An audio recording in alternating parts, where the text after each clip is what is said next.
I am unashamed. What about you? So I didn't realize it, but when she put it in the little pan, it just is crispier on the bottom side, which has made it better. And she doesn't have too much sweet potato in the middle. You know, I do this every year. She cooks a bunch of pies. Then she gives me one, and I eat the whole thing. So now... At one sitting. In one sitting. But the problem is this year, she has the mini pie. I'm talking about I ate the whole one. The big one. So she gave me 2 of these, and I'm thinking, what do we cut back here? Yeah. This is one of the greatest. So Jase, explain to the listening audience what you're talking about, because we're rolling. Sweet potato pie was made by Miss Kay. She has some at home, the 12-inch, but she made a couple of them about, what do you think, about 3 to 4 inches. And she told me explicitly, take these to Jay's because he'll love my pie. So, yeah, about 4 inches wide. And Jase is partaking in his breakfast this morning, sweet potato pie. I mean, I haven't eaten one since last year. And by the way, there's an art to making, as you noted. No doubt. There's an art to making a sweet potato pie. I mean, all other sweet potato pies that I've ever tried, it wasn't even scalable. That's right. Well, first of all, you got to be an old lady to really do it justice, I think. There may be some young ones out there, but I hadn't tried them yet. So something about that years of seasoning. Of course, Mom, the key in hers, the middle is fantastic, but the crust is so good. And she says it's because she has tiny hands, and her small hands can handle the crust just right. Because me and Willie tried one time, and she said our hands were too meaty, was the way she put it. Well, I don't want to be unkind. Which describes a lot of me this day. I don't want to meaty. be unkind or lewd about this, but y'all's Please mother, don't. Your mother made this sweet potato pie under duress because I didn't say it in my speech the other morning in a sermon. I said I better leave that out, but she's got her in her 70s now, and I said, when they get in their 70s, they're real talkative and all that. But she's always running into things, and she's got a big gash now. She has round-the-clock wound care, a big gash right below her knee where she hit the concrete when she was with the girls. Boom, she hits her leg. It just splits it. Her skin's real tender. So they just kind of put that flap back on it. So she's down there now. Flap of skin? Yeah, and her leg is, the nurse woman said, look, the wound care woman said, keep your leg elevated for at least 4 or 5 days. So she's got her leg, but in between that, she went in there and made those sweet potato pies. Her problem is, I want to be kind, and I don't want to be unkind. She's, as they say, she's top heavy. So if she leans a little, the weight on the upper part of her body, she falls like a tree in the woods. Physics. Yeah. Man, that's good. But I didn't want to say that in the sermon because I thought people... Well, we appreciate that. I'm sure she does. So nobody will hear it here, Phil. She's a top-heavy woman, which makes it a lot easier, like an old snaggy tree. They finally fall because they're up on the top. You see what I'm saying? You need a team of people to be able to tell you how to say something that is not too blunt. You just need a team, because you could have said she's healthy at the top. That would have been fine. Yeah, because I didn't want to be She's lewd a healthy about it. woman. Right, yeah. I'm glad you didn't say that. I mean, what you did say is, you said when she was young, she was shy and she wouldn't talk much. And now that she's older, she can't stay upright and she won't shut up. That's right. Now, you did say that. Yeah, I did. But everybody laughed, and I thought... It's not bothering me. It's just I'm just explaining what the situation is. All Two right. 70-years, your mother and your dad, But I want to start... We're entering the stumbling, bumbling type age. But most I'm taking a good cheer because I believe in the resurrection, and there's a departure coming up when we leave our bodies. But our bodies, for lack of a better term, Zach, your uncle, my body is beginning to, along with hers, it's not as efficient Yeah. as it used to be. That was very, Well, at least it's not yeah, top very heavy. kind. I think you put that in Well, a very kind hey. way. No, Phil, I think you've come a long way Yeah. on that. Yeah. By the way, the logger Harrington. By the way, if someone wants to make a beautiful duck hole, these are the guys you get a hold of. Oh boy. Harrington. All right. And that narrows it down. Yeah, just So find go ahead, just Phil. find that Harry. yeah, they made that prairie over there in the middle of the woods, and I mentioned him yesterday because he's the one that said the tree that liked to kill me, it hit my truck, and I jumped back just in time before it hit the truck. It just jumped up 6 feet when I sawed it down. Overcut. Jumping Betty. We Big got- tree. Jumping Betty. And he said, Jumping Betty. I told him, I said, that logger said, oh, yeah, that's a killer, that Jumping Betty. Well, I saw him out there a while ago. He said, I heard that on the podcast, me and my woman, But I highly recommend that particular logging crew if you want a beautiful Well, duck hole. Well, Yeah, I was going to get say a out while to those ago, guys. the problem I think is Miss Kay, what is she in her mid 70s, and Yep. she had this fall because she was at a concert, and, right before midnight. Most people in their mid 70s are not concerting in the middle of the night. No, Jace, it was, but your facts are a little off. It's even worse than that. She was hurt getting ready at the hairstylist place to go to the concert. So she's in the emergency room and she calls Lisa and I and she said, well, I'm back in the ER. And I said, what have you done now? And so she tells me. And then I said, well, so they're taking you home as soon as they, get you fixed up? And she said, oh, no, I'm going to the concert. Oh, okay. And I was like, Mom, when the numbness where they're going to give you some numbing stuff, but trust me, about 8:30, when that concert's rolling, that numbing's going to wear off, and you're going to wish you were home. Yeah. But she didn't do She it. was front. tell She you was this. front row Joe at the. It was Matthew West concert. Matthew Said West. she told me, she said, I went to the. So she goes to the ER first. They didn't deaden the pain, but they gave her a pain pill. She said, well, once that hit, she said, I was like, I'm good to go. And so she goes to the concert, sits on the front row of the Matthew West concert with a gashed up leg. But the bottom line is, during this process, the sweet potato pies just keep rolling That's out. what I was going to say. It's pretty amazing that a woman in pain would That's right. stop and take a time out and make me, because it's tradition, this first sweet potato pie of the fall. Yep, that's it. And I And have, because she knows how much you love it, Jace. That's what a good mom she is. Well, I'm in glad spite of her y'all- saying y'all have argued through the years, every year she comes up with a sweet potato pie, even through injury, even on the So IR. where did she comes fall through. at? She was at Cricket's Yeah. shop. her Cricket's hairdresser is called, hairdresser. her real name is Cricket. So, by the way, your man who wrote the Whiskers book, the beard book, it's Gronk. Yes, Kronk. Here we go again.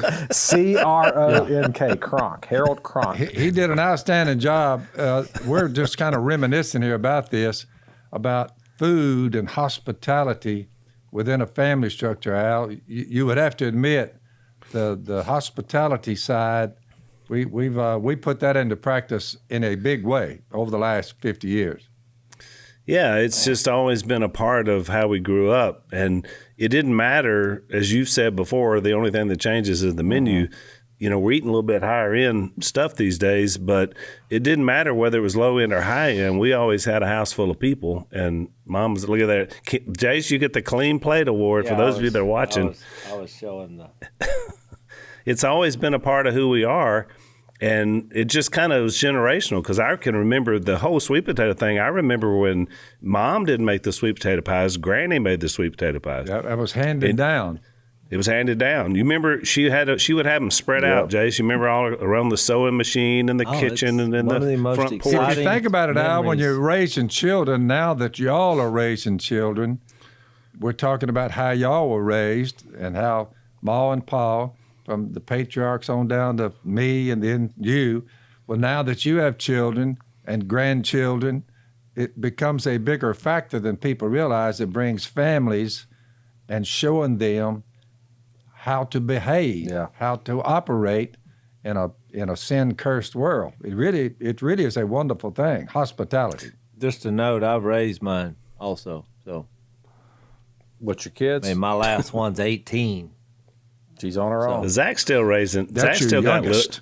Yeah, my youngest is 18. Yeah, I still got a few left. But, I think that's true, Phil. I mean, I think one of the tragedies of the last 2 years of us wanting to erase all of history is that we lose the lessons from the matriarchs and the patriarchs along the way, which is a book you mentioned, by the way, shameless plug. Go to beardballad.com if you want to get it. It's a children's book, but that's why we got behind it, is because it's amplifying a father and a son relationship, and a son looking to his dad to learn how to be a man.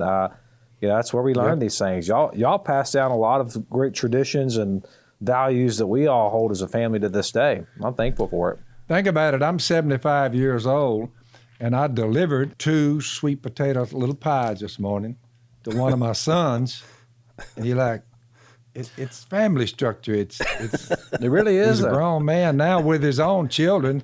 I was really thankful that y'all thanked me for raising you the way we did, Miss Kay and I. So, Dad, somebody called and said, "Thank you, Dad, because now that we have children, we get it."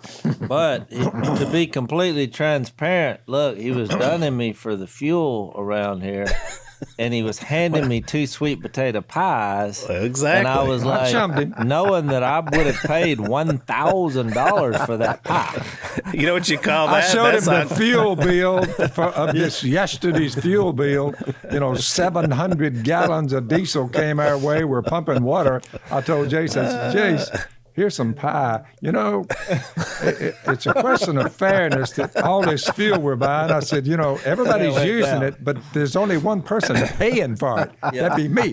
I said, let's spread this thing out a little bit. The message that I got was, if you want, because he never said this, but it was like, it was implied. There's more pies where that came from. So that's a great reminder that old Dad, he was the original entrepreneur who understood how to get things done to build a business, Jays. That's what every once in a while there's a reminder in retired Phil, if you ever retire. So, Dad, I was out in California last week, and Lisa and I spoke a couple of times, and I mentioned in my speech that I was talking to him about this very thing, about losing family connection, about not having heritage. So I show a picture of our family. But I said, my dad baptized my granddaughter a year and a half ago in the hot tub on our front porch at my house.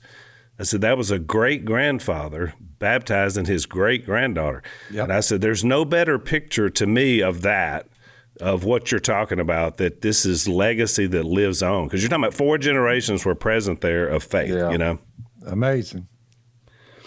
Which is pretty powerful. It is. Kind of that's what it's all about, I guess, by way of sweet potato pie. So, Jace, have you recovered? I mean, can you go on now? Are you going to go into a coma? Are you going to – how's this going to affect you? Yeah, it was I'm glad it was we the watched little you one, eat that whole pie. I couldn't stop it. And I'd already eaten breakfast, so I'm like – Well, if you see me take off in a hurry, you'll know what happened. Yeah. I'll be back. Well, for our listeners, before we started the podcast, he's eating the pumpkin pie or the sweet potato pie, and he couldn't stop to start the. He just said, start without me. I'm going to eat this. Just go. Which is what I love about Unashamed. You're going to get it exactly like it is. There's no sugarcoat. Let's take a break. So we talk a lot on the podcast about food. Last podcast, we were talking about food and hospitality. Jace even ate a whole sweet potato pie, which is amazing. One of the things we do enjoy is beef. And one of the things I was surprised I didn't know about until one of our sponsors made me aware of it, Good Ranchers, is that most of the beef that comes into the U.S. comes in from foreign places. I didn't realize that. It's really cost a lot of Americans their jobs, American farms, American independent ranches. So what they're trying to do is get people to buy American, get those numbers back up from our own countrymen, and that's why Good Ranchers is here. Every bit of their beef and chicken that they use comes from American ranches and farms. Good product. You want to be able to check these guys out. You go to goodranchers.com/Phil, and they're going to give you 10 free filet medallions with your first order. which is fantastic. So you're going to get some free beef to check these guys out. You can subscribe, and you'll also receive $25 on each box of their American meats for life. So it'll come to your house regularly. It's a monthly subscription. So sign up now. You get 10 free bistro medallions. That's a $100 value, and free express shipping if you go to goodranchers.com/Phil or use the code Phil at checkout. That's goodranchers.com/Phil or use the code Phil at checkout. There also is a hornet flying around, and if boy. I'm an air traffic controller, so I see. at some stage of this podcast, I actually got a couple letters over that because I was protecting my wife. Remember the day we had a hornet? It lit in Dad's beard. Yeah. Yeah. Well, and I can't blame him for that. He thought, here's a nice little nest here. I could make it a home. One of the positive assets that a person can have is that if a hornet wants to sting you on the face, he has to go through this blocker. And look, he hit, wanting to get through to sting me, too thick. So I just, and he took off. But it saved me from many a bee sting, hornet sting, whiskers. Just a thought. I'm just saying. You say, well, how come women don't have them to protect them from? Because there is a truism. Women, for the most part, other than a little peach fuzz, and they're quick to get that out, they don't have facial hair. Males do. And someone says, it looked like there's almost males have whiskers, but females do not have whiskers to the extent that males do. Yeah. And you're saying there's no difference between male and female. No, there's a big difference. Check their face. That's a good point. So I was watching a clip the other day just to show you how people handle things differently. We've had a couple of occasions where some kind of, bee or hornet or whatever got loose in our podcast. Megyn Kelly used to be on Fox. She has a podcast, and the other day a bird got in their podcast studio, and I watched the video of it, but it was handled a lot differently. Things were knocked over. Her guest was a woman. They're up running around the table. I mean, it was one of the funniest things I've ever seen, but it was sheer panic over a bird that got into the podcast studio. So I just laughed about it because both times we've had something happen, whatever it was that got in there was dead within seconds. Megyn Kelly, it just shut the whole production down. So there you go. I guess there's a difference in how we handle things. We already talk about Matthew? Yeah, where are we at again? Go for it. Matthew 17. Has anybody else got any musings? Yeah, we're Matthew 17 is where we left off yesterday. Well, I will say this. My oldest son sent me a video that he had come across because he said he had been exploring the genealogy of our family. And a Scotsman had done a show 7 or 8 years ago about the Robertson clan. And so my son sends me this video, and he said, it's all making sense now. It's all coming and together. So I watched the 30-minute episode, and whew, it was kind of embarrassing. I mean, you had Sire represented, some of the, because as they talked, they just didn't like their history. Now I'm talking about the Robertson clan. So they just said, well, let's just make up some better history. And so they had a little red book, and it was filled with stories of heroes. And so now, there's basically some argument about what's actually true. Because they Imagine said that. Embellishment had run amok. Imagine that. How far back But did they go? were. I mean, this was most of what was discussed in that show was around it was Alexander Robertson in the 1600s. Yeah. Yep. And just lived out in the middle of nowhere where James Robertson was some kind of explorer. Yeah. Oh, yeah. Where streams come together. I think that's what the actual clan name means. So I was like, yep. But I thought the most hilarious story was that they were in some kind of battle somewhere, and supposedly, because they didn't know what parts of the stories were true because they had made a bunch of them up about their history. But that's what Reeve was saying. That sounds like size book. Yeah. Well, one of them, they found a part of the Robertson clan. The findings that they had throughout their history, it was one of them found a crystal ball, and they still have it. They showed it's got a crack in it, and so they used that for knowledge and wisdom and healing and different things. I said, "Yep, I can see Si right now saying, hey boys, gather around here and put your hand there on that crystal ball." So we were talking about family, and Reed's at an age where he was trying to figure out how all this happened. But the more he dug, he thought, oh, wow. That's weird. I got an email this week about a guy, some guy had done the research. I just skimmed over it. Joseph Robertson from the 1775 or some area. I forgot where he was at, but he fought in the Revolutionary War, and they were trying to. They said we were connected to him somehow. I haven't looked into it at all, but I thought that was interesting. I think I may go over there and do a little metal detector. I'll have to look at their laws about that. But I figure if we're a Robertson, Yeah. We should have like an old home place somewhere, right? Where Well, they went to one, and I said, I need to go metal detector. When we visited Scotland, and they had a museum, a Robertson museum, and I asked the guy, he had the skirt on, and the whole work. Kilt. Yeah, kilt. And I asked him, I said, so what kind of reputation did we leave when we moved to the U.S.? They came across the ocean. And he said, reputation, both good and bad. He said, our mantra was fierce when roused. You rouse them up, and there's a fierceness that comes out. I thought, really? I said, what are we known for overall? He said, jam. Okay. Jelly.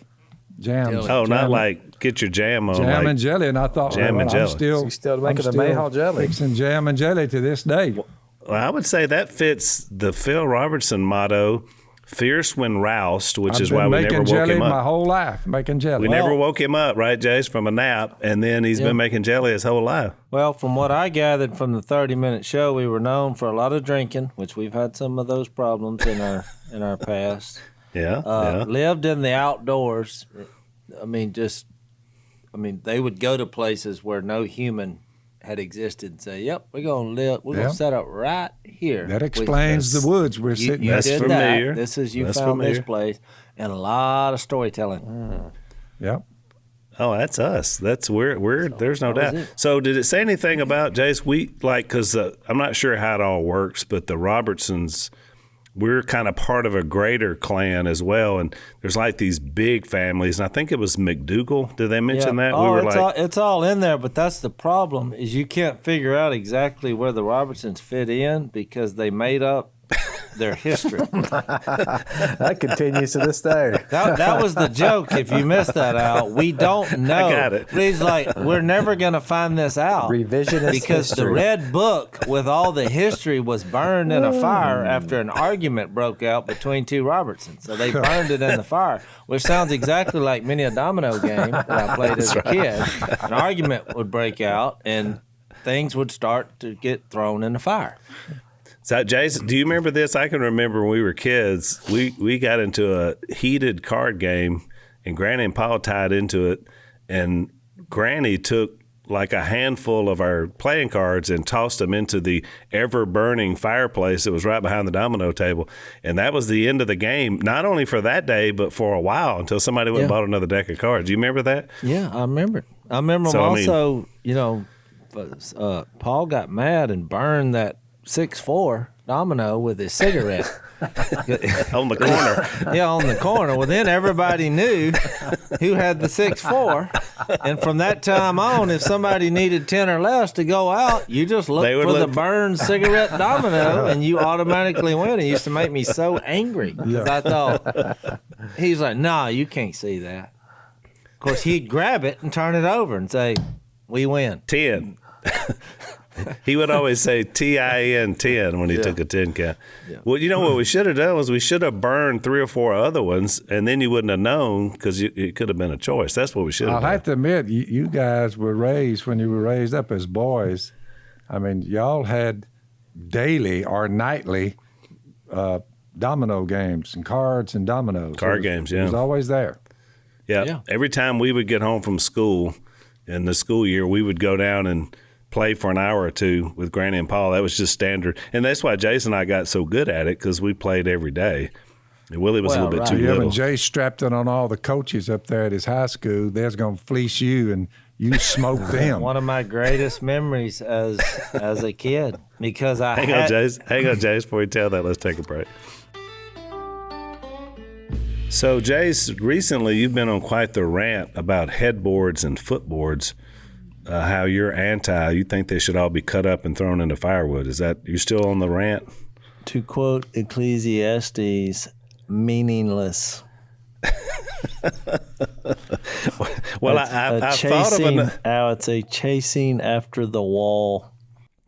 So I've thought of another example that plays into what you're saying. It's from one of our sponsors, Bowl and Branch, who make the absolute best and most comfortable sheets that are out there.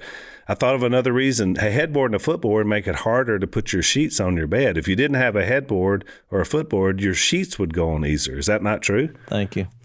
See? So I'm just making You've become a non-headboard disciple. That's right. I'm part of your mouthpiece. So one thing's for sure, whether you have a headboard or not, what you want is some of the best sheets out there. It's 100% organic cotton. Feels great. They go from twin up to California King, fair trade certified, really good stuff. So you want to check these guys out. If you order by 12/19, you're going to get guaranteed delivery for Christmas. This is a great gift idea for someone in your family. So the best deals of the year going on now from 11/1 to 11/11 with the promo code Robertson at Bowl and Branch, BOLLANDBRANCH, bowlandbranch.com, promo code Robertson. Exclusions may apply. Check these guys out. It was snowing, but I couldn't miss another day because I had duck fever for like 19 and a half days during duck season. So I couldn't miss another day or I'd have to repeat the whatever grade I was in. So there was, in a school of 2,000, there's about 12 people there because they didn't officially call it off. So I had to be there. I couldn't miss another day. And so the coaches were in there. They only had 3 of them. They were looking for, somebody, you got to have 4 to play. And I'm just hanging out because I don't have anything to do because nobody else is there. And the coaches don't know your background in domino playing. Yeah, and they kept saying, well, we could play 3-handed. And I said, well, I could play with you. And they kind of, yeah, you know how to play? I was like, I know how the game is supposed to be played. That's how I said it. One of them said, all right, sit down there. But the first hand, I picked up 5 5s, which for you domino players, pretty strong hand, which led to me at the end of the hand rising up and playing 3 times consecutively. And they were like, whoa, what's going on? And so that I did which I learned from my grandpa, I'd pull the domino back and say, can you play? No, boom. So then I got to do it again. Boom, 25, count 'em. Were they stunned? Well, here's what's funny. The next day, I'm sitting in class in whatever, accounting, and over the mic system, it said, can you please send Jason Robertson to the office? And I thought, well, I'm in trouble. Until I get there, one of the coaches said they need a player in the domino. I said, well, I guess I'm in now. It's the greatest thing that ever happened. You smoke them, you got their respect. That's it. Can I play? I was like, I've been playing since about 5. But they were good, too, It was Right. good. I remember those guys because they were the same guys that coached me. And one of them was Williams' dad. Mike Williams' dad was one of them. Coach And it was Jack. the same thing, they cussing, fighting, throwing dominoes against the wall, and because after a while, I just became one of the boys, and that's just the way it was. You would have to have the background to be able to pull that off, which is pretty good. And we still play. For some reason, dominoes makes people very loud and angry, Oh, yeah. It So does. that's size problem in cards. He tries to apply that from what happens at dominoes to cards, but he just, it ain't there. I told him So y'all- he was playing cards last night. I said, "Si, you need to stick to dominoes." So, you know, what y'all may not know this, but when I was trying to find a domino table that was made out of cherry wood, which is the one we grew up playing on, because it's lightweight and it bounces. So, because, you know, we do a lot of slamming. And the problem is, if you're playing dominoes the way we play on a thick table like the one y'all are sitting at right now, that's a broke finger. Yeah. Or Which chip happened, bone. which is part of the game, and you tape it up and you keep going. But if you have a better table, you wouldn't break your hand. No, you want a bouncer. So I thought, okay, surely I can find me a domino table. So I started looking. Well, I couldn't find anything. And then I started, you know where they were popping up everywhere? Dominican Republic, Puerto Rico, and New York City, which has a lot of Dominicans and Puerto Ricans in it. Yep. So I realized I started running out the culture study of this thing, and I started seeing these videos of these guys playing dominoes in kind of a public square, like you imagine like playing chess. They were serious too. Oh my goodness! You talk about jumping up on the table. It reminded me of our childhood because they're slamming, and of course I'm sure they're cursing each other. They're all Spanish, you know. And so I found a collapsible, which you can fold it up, cherry wood domino table in New York City and had it shipped to my house. And right now that's what we play dominoes on. Yeah. But I never knew in the sort of Caribbean culture they play dominoes just like we play dominoes. But I never knew that. The Asians are big into dominoes. The Really? Asians. Oh yeah. I didn't know. Yeah. Well, I spent probably about 15 years in sales, and I traveled all the back roads of Louisiana, and I went to every small town in the entire state. And in every small town in Louisiana, there's a big oak tree, and then there's a group of people underneath that oak tree playing dominoes 24/7. Every small, yeah, really. I don't know if it's but every town they would sit in there and play dominoes all day. Maybe not 20. Old timers mostly. Yeah, just like older guys out there, older men out there playing dominoes, and it's like they'd sit there all day and drink beer and play dominoes. I told y'all that when I was in Greece, you know, and I heard them holler, and I went over and investigated big domino game. Then I was breaking down the hand to my cadre that was with me. They were like, "Well, how did you know all that just by looking at it for 3 seconds?" I said, "Oh, you could tell the board," but they were all looking at us like, "Keep moving." You're not welcome here. We need to do a version. I was like, we need to do our version of the Queen's Gambit. We can tell Jace's domino victory story. Maybe we can get it on Netflix. Did y'all watch the Queen's Gambit about the chess player? I must have missed that. No. Well, never mind. That doesn't sounds a I little think too me and cultured. Al had the greatest comeback ever. Wasn't that me and you? Yeah. Osai tells the story consistently. He remembers it like it was yesterday. We needed 150 and they needed a nickel, which if you play dominoes, that's like you don't come back from five. that. Yeah.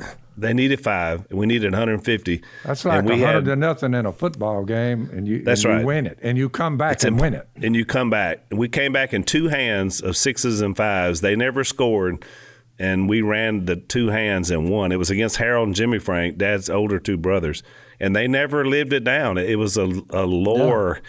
I mean, of course. I mean, now we're wondering, is it like the Scottish stories? Now I wonder, is it really true? Did it really happen, or did we just make it up? I don't know. But everybody still talks about it. Do you remember it, Jay? Oh, yeah. It was good, and we were gentlemen about it. We trash talked for months.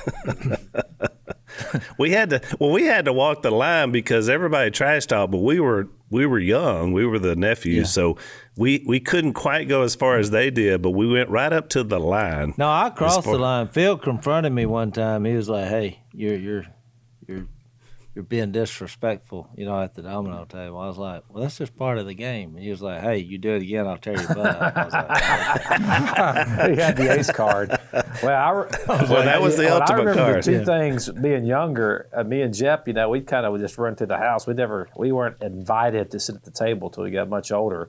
It was kind of like a rite of passage, you know. Once you got to play, that's right. That was kind of a cool thing. But I remember the 2 things that roused the emotion more than anything was card game, domino games, and Bible studies. "Yeah, yeah, That's how you get. That's when you get some fired up conversations too. Well, and actually, let's take another break. All right, so maybe Zach knows this, but I bet none of the rest of us knew this. You have 360 joints from your neck down each vertebrae in your back to your arms, hips, knees, and feet. Did you know that? 360. I did. No, I didn't know that. I had a course in kinesiology at Louisiana Tech, but I don't think they covered that. Well, so it's 360, which I thought was interesting because that's almost one joint per every day of the year, and which makes a lot of sense that why we would be having so many aches and pains from joints because of inflammation. And so this information comes to us via one of our great sponsors that Dad and I love, especially Omega XL. And so they've done some great research into the pristine waters of New Zealand, has produced some great mussels, the green-lipped mussels that Dad and I saw their shelves. And they produce this wonderful product that turns into a great inflammation killer. And so that's what you want to be able to take care of these 360 joints. Here's what you do. You go to Omega XL. You're going to buy a bottle. You're going to get a second bottle for free. That's going to give you a couple of months supply. OmegaXL.com/Phil. That's OmegaXL.com/Phil. Or you can call them at 800-844-4888. That's 800-844-4888 and get to working on those 360 joints. Actually, Zach, we've talked about it, that's really I would say that's the birthplace of Duck Dynasty as well as this podcast, is how we all grew up, like studying the Bible. And of course, the show didn't feature that, but we're able to do this now. But on the show, it was about being able to, argue your point, or the whole dinner table thing was us. The whole time at the dinner table, we talked about the Bible or politics or whatever was going on. And, you learned that that's where you had your voice. And so you need to have something good to say. Willie describes it as whenever you got your chance, it was like a spotlight appeared out of nowhere, and you better not drop the point, because this is your chance. If you ever blow it here, it's like, okay, get on down at the end of the table. You're out. We got a lot of complaints when we first started the podcast about people, us interrupting each other. But we're really more y'all, because I wasn't on much then. I was more on the other side of the camera. But I was always like, man, if you think that's bad, you should have seen what it used to be like. I mean, this is a tamed down version, but it's how we process, it's how we, everybody's right. talking and collaborating, so it's fun. Yeah, I was in Massachusetts, and a guy was there that listens to our podcast, and he was describing to a person there that doesn't watch it, and he was like, this is what it's like. He said, now, it took me a little bit at first, he said, because they kept interrupting each other, and I thought, man, these people are so rude. They won't let each other finish a sentence. He said, but after a while, I realized that's how they discuss things. And so I was like, you got it, dude. He's explaining it, so I thought it was pretty funny. All right, so in the book of Matthew, you got something going, Jason? I always got something going. Turn him loose, Al. I think we left off. We left off at Matthew. We just covered the first part there of the Transfiguration. Transfiguration, which is, to me, one of the greatest stories in Matthew, Mark, Luke, or John. No doubt. Because he's saying, I got the power. This is possible. Just think if you're standing there as a human being. Or nothing is impossible. And I think that's what led him to this next story, the healing of the boy with a demon. When they came to the crowd in verse 14 of 17, a man approached him, knelt before him. Lord, have mercy on me. He has seizures and has suffered greatly. He often falls in the fire or in the water. I brought him to your disciples, but they could not heal him. And so Jesus said, O unbelieving and perverse generation, how long shall I stay with you? How long shall I put up with you? Bring the boy here to me. Jesus rebuked the demon. It came out. He was healed. Then the disciples came to Jesus in private and asked, well, why couldn't we drive that out? He said, because you have so little faith. I tell you the truth, if you have faith as small as a mustard seed, you can say to this mountain, move from here to there, and it will move. And then he said what you just said, nothing will be impossible for you. When they came together in Galilee, he said to them, the Son of Man is going to be betrayed in the hands of men. They will kill him, and on the third day he will be raised to life. And the disciples were filled with grief, which is ironic. Yep. What would he have to do for them to get it, that death is not the The end? very thing that saved them from their sins and gave them immortality, they were grieving about it, Yeah. not understanding this is the only way this is going to work. That's the second time, by the way, that Matthew recorded what Jesus said. I'm going up to Jerusalem. There was no dilly-dallying around, just straightforward. And they when they, Yeah, can you since- imagine somebody since- saying, by the way, let me just explain something to you.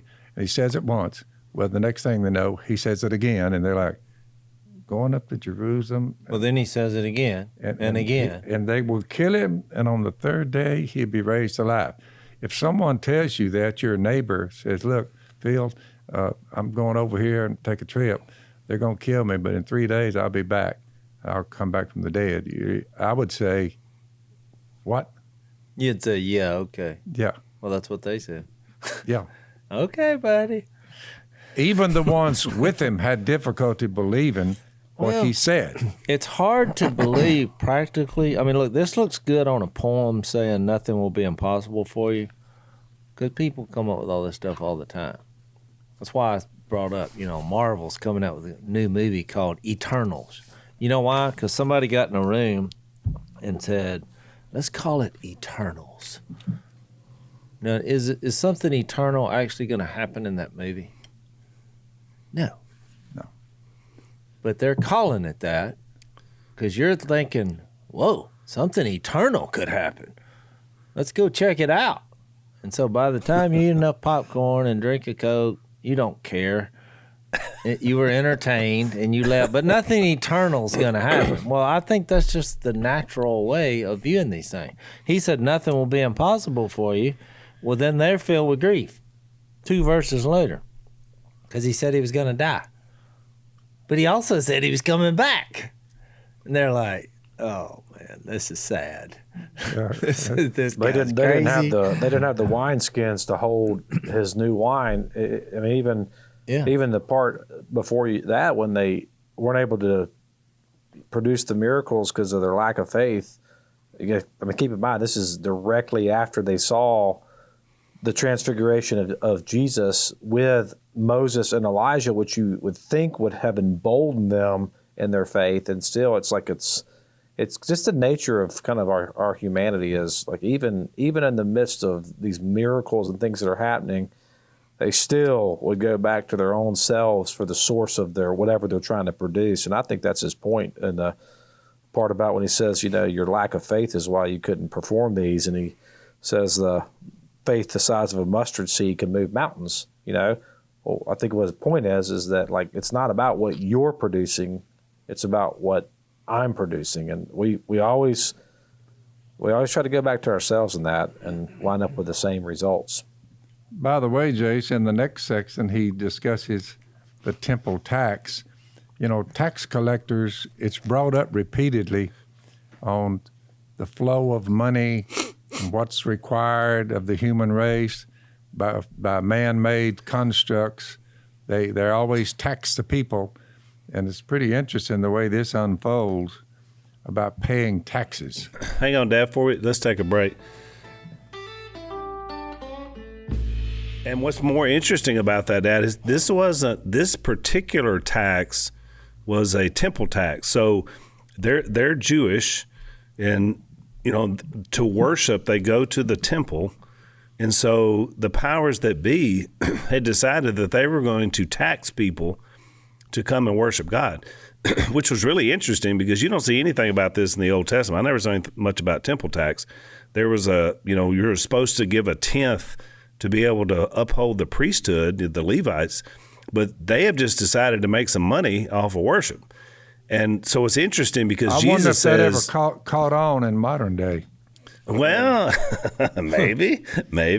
Yeah, exactly. It became about that. And of course, his point is, he says, look, these people out here, these other kingdoms, and that could have been Rome who was occupying Israel. He's like, who do they tax? They tax their own sons and daughters, or they tax these other people that they have conquered? And they were like, well, they the ones they conquered. And he says, well, then as sons, we don't have to pay either. But so I won't offend, go out and catch a fish, and in his mouth, as Jase talked about last time, there's going to be some coins in there. So the question is, did Jesus, through his power of being divine, put the coins in the mouth of the fish? Did the fish scoop them up? And Jesus knew where the fish was? I mean, the miracle could be seen in a lot of different ways. But what he was showing again, just like he showed with the power over the evil being, is that he has the power to create what he needs to get by. But I always thought it was interesting. He could have conjured up, he could have just like stuck his hand in his pocket and conjured up those 2 coins. Why did he put them in a fish? He could create matter and destroy it. That's right. He's already shown that from the feeding of the several thousand people. Because that process is fun too. The process. That's why I metal detect. But why do it? The process is fun. I don't know any other reason why he would send him down there to catch a fish. Well, what is that? Catching a fish? That's fun. I don't care who you are. It's also fun to find coins in mysterious places or lost places. But it's also another element, Judge, to show his power. And I think, right. What I believe this whole section that started back in 14 is about him strengthening their faith. And to Zach's point earlier, discipleship, and we've all done it for years. I mean, we're constantly being discipled or discipling other people. And when you're young in the faith especially, and these guys they still hadn't even gotten to the big moment yet, but discipleship is always 2 steps forward, 1 step back, because we're human beings. And so I think you see that so clearly in these few chapters about the disciples, because every time they seem to make an advance of understanding, then they seem to take a step back of misunderstanding, And so that's what continues to happen over and over again. But he also referred them as family. He was also given the picture. That's why we come up with this forever family. You just think about it. He was transfigured to show the other power, and then he predicted his death, burial, and resurrection. And then you have this thing come up with the taxes, but he's referring to them as sons. But he's like, we don't want to offend them, even though we're the sons of God here. That's right. So we'll pay it. I love it because he's giving them a picture that, we're the sons and daughters of God. These taxes this is almost like he was acting like this is just meaningless. But we don't want to offend them, so go down there and catch you a fish. You'll find our taxes. Give it for me and you. I mean, how do you make that up? Well, you're seeing the gospel being played out in advance here because he says the sons are exempt. Primarily, he was exempt because he was the Son of God, right? But however, even though I'm exempt, I'm a son of God. However, I know I don't have to pay this, however, so that we don't offend them, go do it and I'll provide the payment, which I think is another foreshadowing of the gospel of how Christ did not deserve death, but yet he paid the penalty. He substitutional penal atonement. That Christ paid the penalty. He was substituted what we were due, what we owed. He said, "I'll pay that." So you kind of see a foreshadowing. I believe here. there's a point to be made that we all pay taxes then and now. We pay taxes kind of begrudgingly. In the grand scheme of things, paying taxes, which we've all done, it doesn't amount to much, Al, no matter how much you pay. I don't mope around because I pay the government taxes. And some people will be like, I'm going to be an anarchist. I'm not going to pay any taxes. And there's always a group that rises up to say that. And nobody hates to pay taxes more than me, especially when I see how the money is wasted. But at the same time, when I look at stories like this, or when Jesus said in another context, give to Caesar's what is Caesar's, I'm like, I'm going to pay the tax. I don't like it. I don't think it's fair. I try to elect people that would cut our taxes. But at the same time, you're right, Dad. I mean, I live in a place that's it's a pretty good place to live. It's got a lot of flaws, but at the end of the day. This issue could have cost him dearly on behalf of the Romans, but he didn't stir them up. He said, "No, you pay taxes, give to Caesar what's Caesar's. Give to God what's Right. God. He kept it simple. Yeah, he But he was. didn't rebel against it. He was dismissal of kind of these political issues. But the irony is even though he was dismissal of kind of the Roman structure and the Jewish structure, and just kind of like, pay the tab, whatever, do the thing. That's not really what we're concerned with here. But the irony is that it did what he taught and what he was and who the embodiment of Christ ended up bringing down the entire structure, both the Jewish temple and the Roman the Roman hegemony, the Roman power structure. And so I think it did. It's just interesting. But that wasn't his goal. That was a byproduct. I think so for us, what's in that is we get so hung up on we got to make sure that we preserve America. And I'm not saying that we shouldn't, but what I am saying is that is a byproduct of doing kingdom work. A healthy American kingdom is going to be the byproduct of a healthy, godly kingdom in America. Yeah, bunch of river rats down on the river decided they shouldn't pay taxes, and the wrath of the government will come upon you. He just cut through every bit of that in about this much in the Bible. You know why they wouldn't pay taxes? Because they kept catching fish and they kept looking in there and there wasn't any coin there. They said, I'd pay it if I could catch one of those fish, but I just can't do it.